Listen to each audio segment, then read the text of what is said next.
tengo también que comunicarles que la doctora Carolina Guevara, por razones que han escapado un poco a su voluntad, no nos va a acompañar, pero tenemos un panel de expertos que van a colaborar en la solución a las preguntas que se le han planteado a ella. A mí me gustaría enfocarnos primero dos conceptos centrales, y aquí voy a pedir la participación de los tres. ¿De qué hemos hablado durante la ponencia? ¿De fibrilación auricular paroxística, de fibrilación auricular persistente o de fibrilación auricular permanente? ¿Y dónde cae el flúter? ¿O estas ponencias no involucran al flúter auricular? ¿Cuál es su perspectiva? ¿Cómo nos enfocamos en este primer marco de la interrogante que les planteo? Vamos a empezar por el grupo de edad más baja, doctor Medina. Entonces le va a tocar a Pablo Mendoza que nos dé una opinión más corta, porque John no es menor que Pablo. Así es que, Pablo, dime, ¿qué piensas tú? Por ahí vamos. Yo, yo sí, no existe una diferenciación en los scores de riesgo para el Flutra propiamente dicho, aunque se sabe que podría ser menos cardioembólico, no está cuantificado. Por lo tanto, aplicamos las reglas de juego para el Flutter como para la fibrilación auricular. Eso es lo que sabemos actualmente, aunque sí conocemos que hay una diferencia de menor tromboembolismo a favor o sea, es menos trombogénico el flúter que la fibrilación auricular. Lamentablemente no hay un score todavía validado para poder individualizar ese riesgo. John, ¿qué Sí, piensas tú? totalmente de acuerdo. La terapia antitrombótica está hecha para los pacientes con FA paroxística, persistente, permanente, persistente de larga duración y para los pacientes con aleteo auricular. No es una opinión mía, sino es lo que recomiendan las guías y es lo que está actualmente recomendado, ¿no?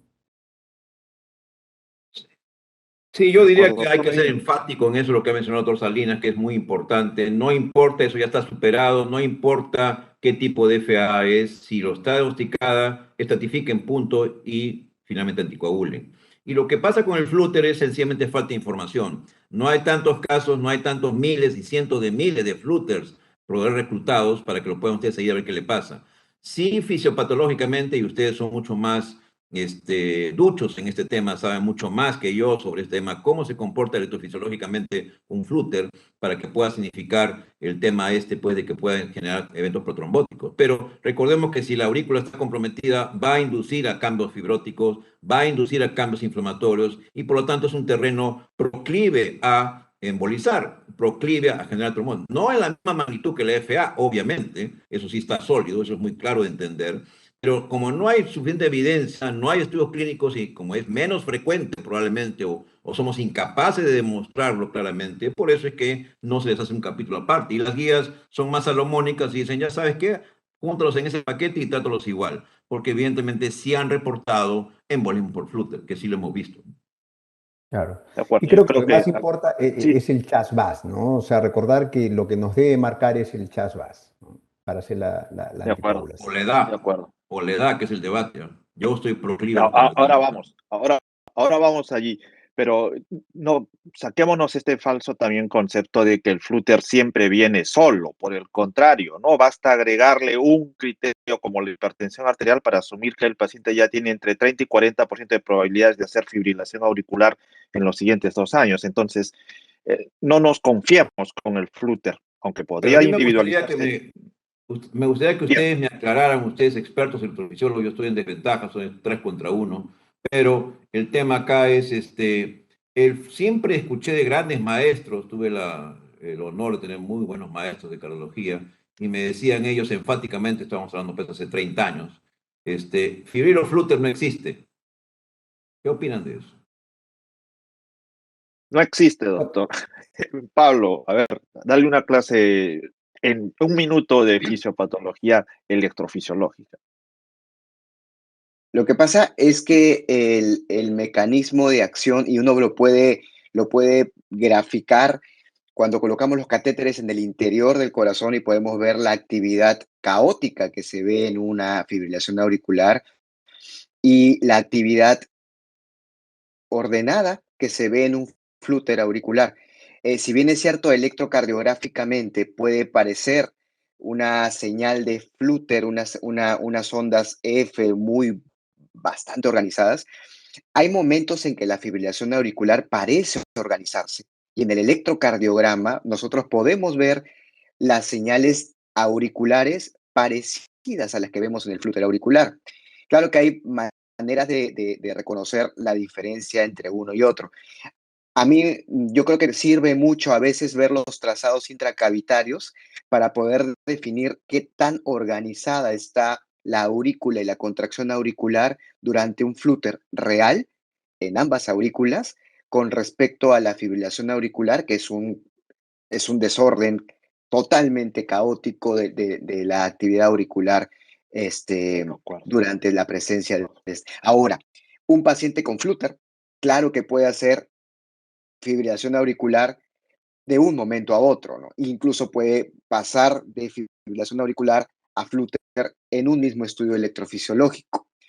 Pero que existan las dos arritmias al mismo momento, eso no, no, no está contemplado por nosotros.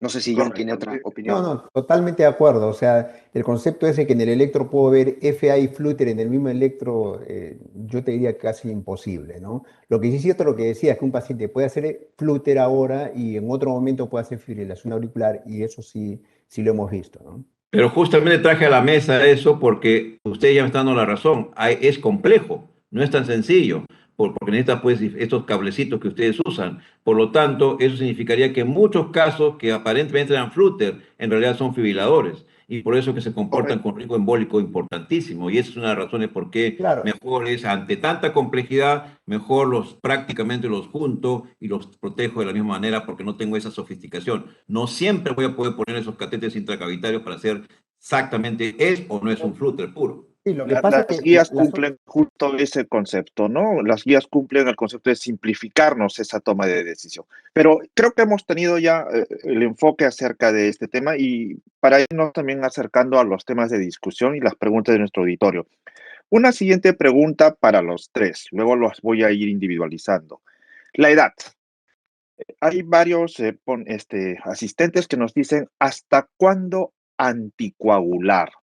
¿Hay una edad para dejar de anticoagular? ¿Solo basta tener 65 años para asumir un riesgo? Con toda la presentación, John, ¿el adulto mayor tendría más riesgo de sangrado? Doctor Medina, ¿bastaría solo tener 65 años para anticoagular? Y Pablo, tener más de 70 años, como tienen más riesgo de sangrado, no deberían beneficiarse de la terapia triple. ¿Es acaso la edad un factor que nos empieza a complicar todas nuestras decisiones? En este caso, empezamos con el doctor Medina. ¿Qué piensa?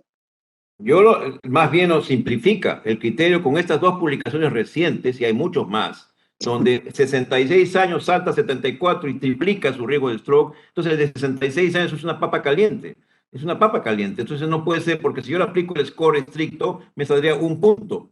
¿De acuerdo? Y de repente diría, ¿lo anticoagulo o no lo anticoagulo? Déjate tonterías, tiene 65 años. Los chinos, no he puesto esa lámina que siempre la presento, en base de datos de 200.000 pacientes fibriladores, y su curva que sacaron ellos, estos chinos, no es 65, no es 70, no es 80, es 50 años. Con 50 años, ellos han sacado una tabla de que su riesgo de stroke es alto. Entonces, no lo han puesto en su guía porque todavía se pegan a la guía convencional, pero yo diría que yo sí entiendo perfectamente a los canadienses que son siempre bien atrevidos y son bien mandados en sus recomendaciones, pero ciertamente tiene un argumento, pues la edad es importante. Yo no tendría ningún problema, y es más, mi planteamiento es que 65 años para mí es suficiente. Yo sí estoy en pro de ese chat 65, para mí es muy práctico desde el punto de vista de edad. De acuerdo. John, ¿tú qué piensas? Es un factor de mayor riesgo de sangrado no reversible, ¿no? no, yo comparto totalmente la opinión del doctor Medina, ¿no? La edad no es una limitante para anticoagular. Ciertamente es un grupo de pacientes de mayor riesgo de sangrado, pero eso no te debe contraindicar la indicación de la terapia anticoagulante. Probablemente un paciente mayor o no tan mayor, pero que sea un paciente que esté postrado en cama, que con demencia senil, que no reconozca a la familia, que uno converse con la familia. Y en realidad, ¿qué vas a prevenir en un paciente si ya desde el punto de vista neurológico no vas a recuperar nada? Probablemente sean pacientes muy especiales y muy individuales en la cual uno tiene que conversar con la familia y en realidad el beneficio de anticoagular a este paciente no va a ser ninguno, ¿no?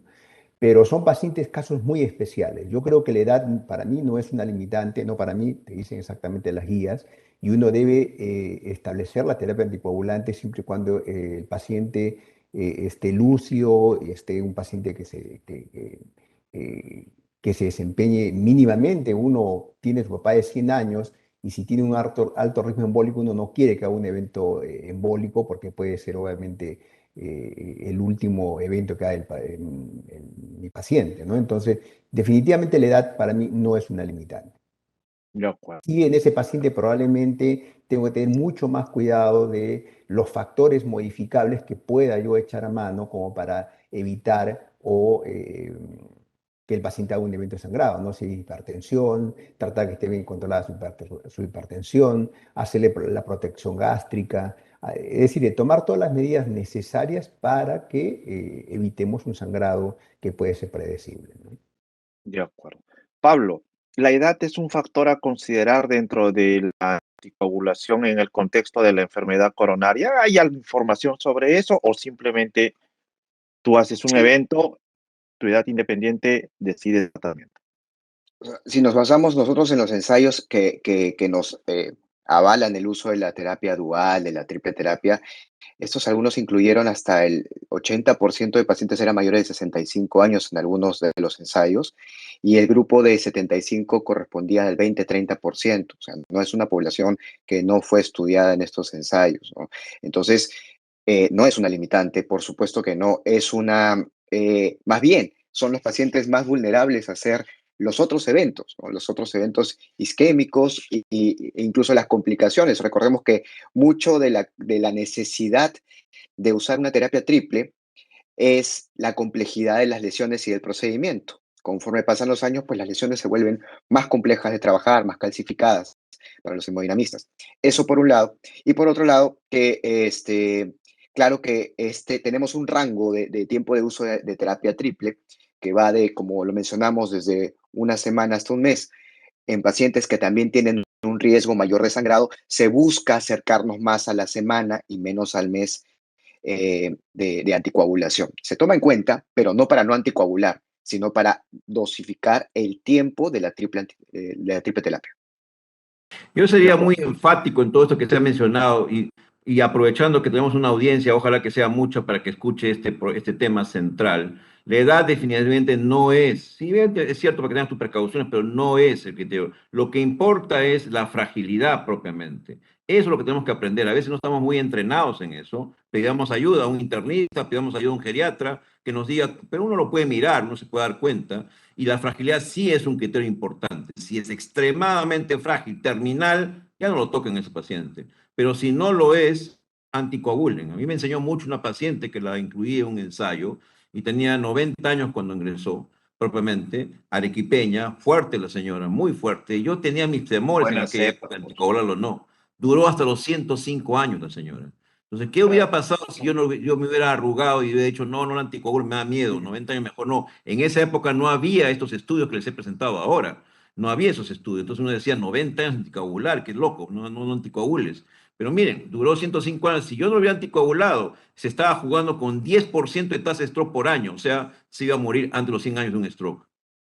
Claro, el tema con respecto ahí, y es un tema que no debería tal vez tocarlo así, de que a veces, pensando en la fragilidad, le dan dosis, la mitad de lo que corresponde, dosis que no están recomendadas en ningún lado. Y creo que ese es un dato también a tenerlo muy en cuenta. O el paciente recibe la dosis que le corresponde, o no lo anticoagulemos porque estamos haciendo realmente un mal uso de la terapia anticoagulante.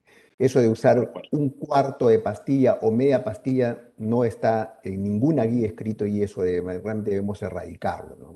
O se indica la terapia o no la indicamos. Cuidado, Cuidado, John, que ha habido pacientes incluso que para disminuir sus riesgos reciben, por ejemplo, una Pixaban cada 24 horas, ¿de Sí, acuerdo? Y puede ser. es la vida real y es algo que queremos llamar la atención para tomar las precauciones del caso, ¿no?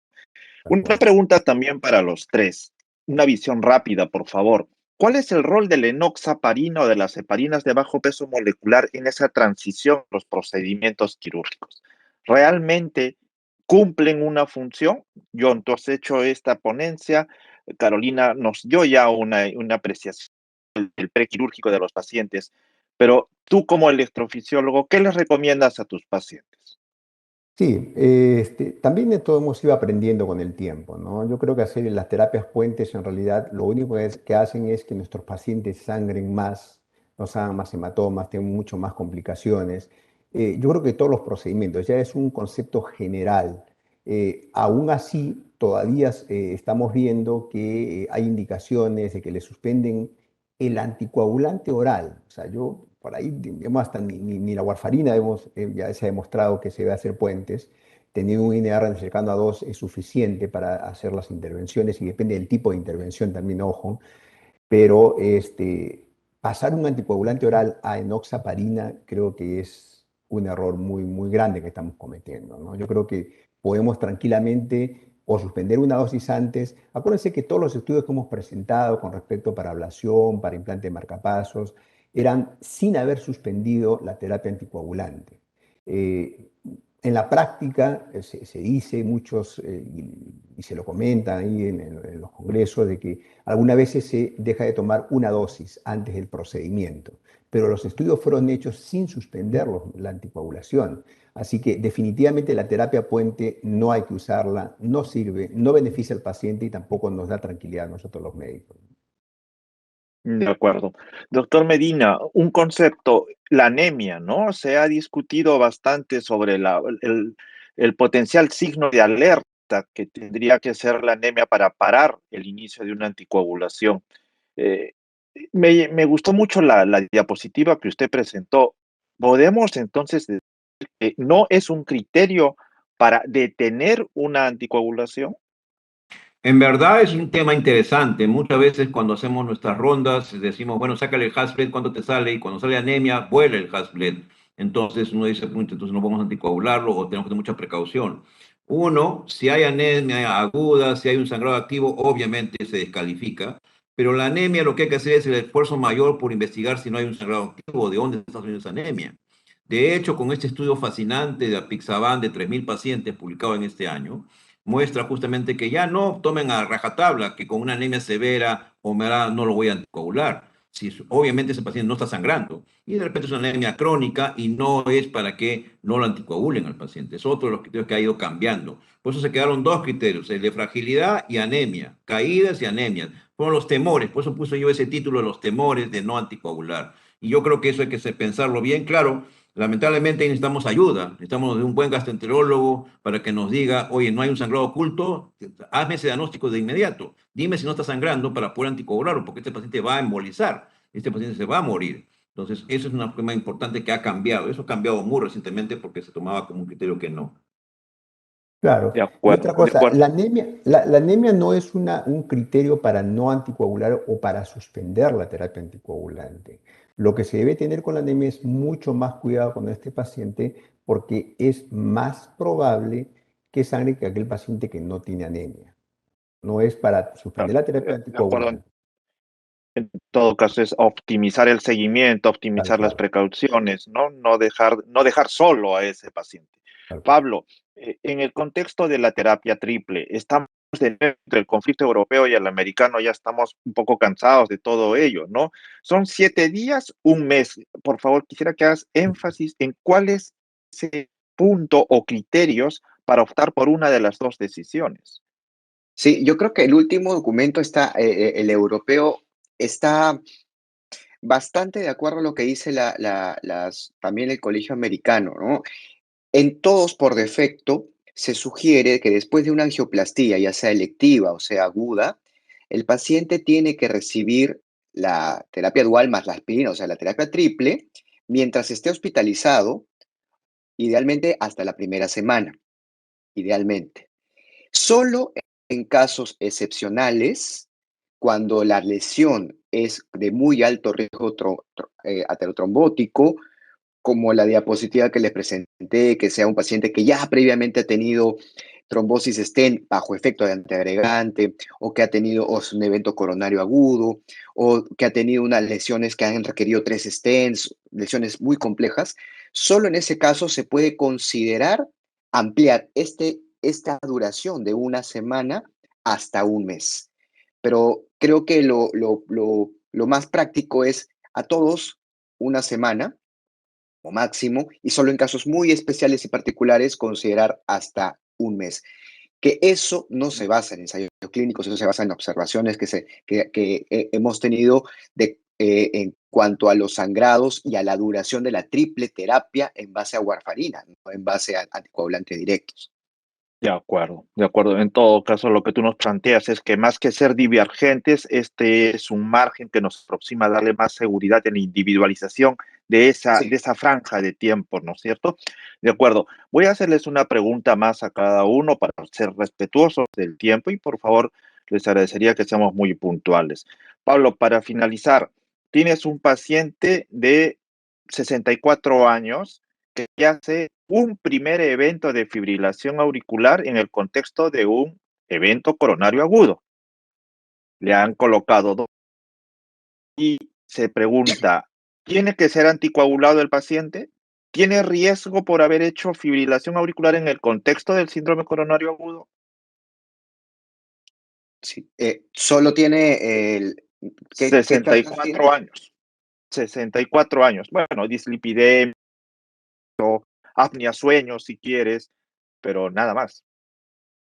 Ok, pero la enfermedad coronaria ya se considera un punto para el CHAS-VASc, y esto ya se consideraría un paciente que al menos tiene un punto de riesgo. Y sí, claro que sí, el hecho de tener fibrilación auricular y una enfermedad coronaria activa que lo lleva a un evento coronario, claro que sí, lo anticoagularía. De acuerdo.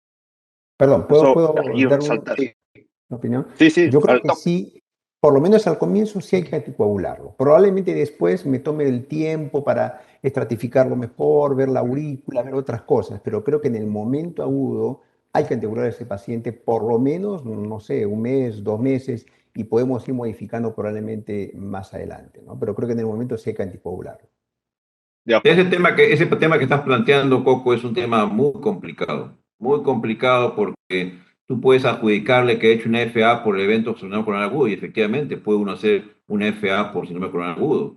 ¿Cómo saber el huevo de la gallina si es que este es un secreto fibrilador propiamente o no? Si somos consecuentes, sabemos de que uno anticoagula según CHAS-VASc, según clasificación, no según el tipo de arritmia. Ya le documenté la FA piña, pues ya tuviste la FA, has tenido un evento coronario y ahí entra en zona gris, la clásica zona gris del CHAS-VASc de 1. Lin decía no anticoagules hasta que hizo su estudio que demostró que no era tan cierto y por lo tanto anticoagula nomás. Claro, tiene De categoría acuerdo. 2A, no es categoría De 1A. acuerdo. De acuerdo. De hecho, el contexto de la FA en síndrome coronario agudo está asociado a más complicaciones cardioembólicas. Entonces, es un periodo de riesgo importante para estos pacientes. John, tu pregunta puntual.